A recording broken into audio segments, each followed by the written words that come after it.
Nida Ahmed. Her thesis is Why Medicine Needs Metaphysics, a comparative study between Ibn Sina's humoral medical theory and modern medical theory.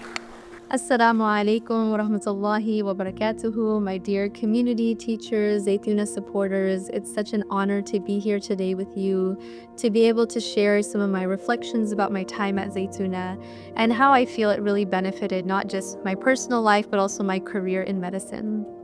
So I completed Zaytuna in 2019, and then I went on to do 4 years of medical school, and then I'm now in my 3rd year of psychiatry residency training.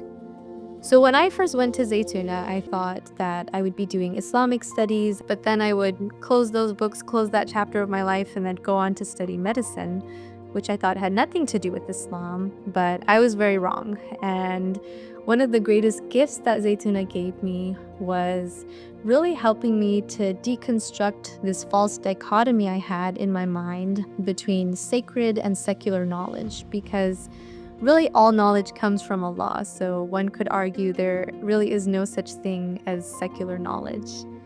But what I did come to realize and understand was that every field of study begins with a certain worldview. So you could either view the world in an atheistic way, or you could view the world in a God-centric way.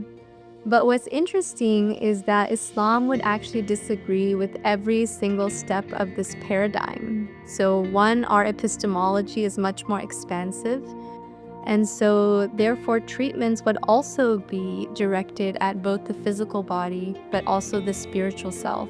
So one, there's not only philosophical and intellectual problems with our modern psychiatric paradigm, but we also judge the soundness of a theory or a practice based on its practical success. And so I would like to share with you a quote by Thomas Insel. He was the head of the National Institute of Mental Health from 2002 to 2015. And he said, "I spent 13 years at NIMH. I succeeded at getting lots of really cool papers published by cool scientists at fairly large costs. I think $20 billion.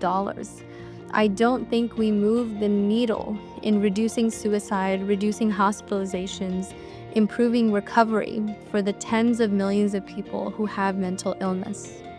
So currently today in the United States, about 1 in 8 adults are on antidepressants. 1 in 12 children are on antidepressants. But rates of depression, anxiety, suicide, self-harm, hospitalization continue to rise.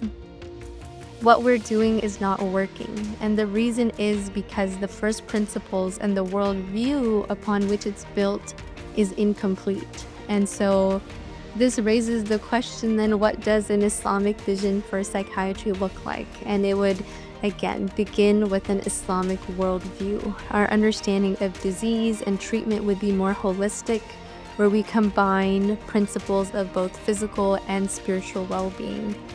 I sincerely want to thank everybody who has supported and continues to support Zaytuna College. May Allah bless you so much, because Zaytuna College really is a much needed light in our times.